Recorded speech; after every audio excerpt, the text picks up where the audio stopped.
بسم اللہ الرحمن الرحیم۔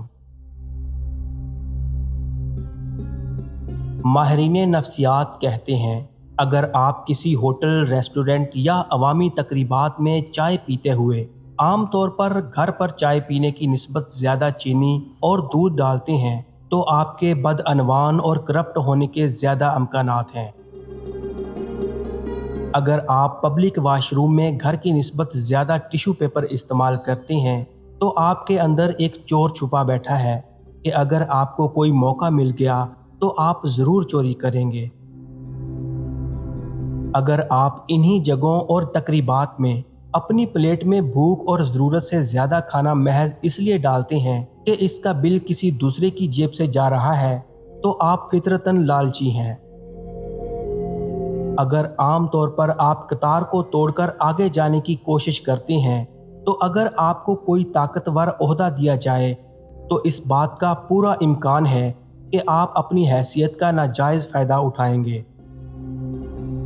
اگر راہ چلتے وقت سڑک پر ملنے والی چیزوں کو آپ اپنی ملکیت سمجھتے ہیں تو آپ میں چوری چکاری کی خصوصیات بھی موجود ہیں۔ اگر ٹریفک ہدایات اور قوانین کو توڑ کر کوئی فخر محسوس کرتا ہے تو ایسا انسان اپنی ذاتی تسکین کے لیے کسی کی زندگی کو بھی خطرے میں ڈال سکتا ہے۔ دو چیزوں کی ضد کرنے والا مرد عورت سے سچی محبت کرتا ہے: وقت نہ دینے پر لڑنے والا اور نظر انداز کرنے پر ناراض ہونے والا۔ بھائی کو پرکھنا ہو تو اس کے ساتھ وراثت کے معاملات چھیڑو، پھر اس کا پتہ چلے گا کہ وہ اچھا بھائی ہے یا سوداگر۔ بھائیوں میں دوریاں اور نفرتیں پیدا کرنے میں خاص کردار ان کی بیویوں کا ہوتا ہے۔ اپنوں سے اختلاف بے شک رکھیں، لیکن کسی میدان میں اپنوں کو ہرانے کے لیے دشمن کی صف میں کھڑے ہونا بغیرتی، بے وقوفی اور منافقت ہے۔ آپ کی تنہائی جس طرف آپ کو مائل کرتی ہے بس وہی آپ کے اندر کی حقیقت ہے۔ سسرال کے مسائل شوہر سے ڈسکس کرنا ایسا ہی ہے جیسے ملیریا کے بارے میں مچھر سے بات کرنا۔ ذات، مذہب، برادری، حیثیت، گاڑی، جہیز اور نوکری کی بنیاد پر شادی کرنے والا معاشرہ یہ کیسے کہہ سکتا ہے کہ جوڑے اللہ نے بنائے ہیں؟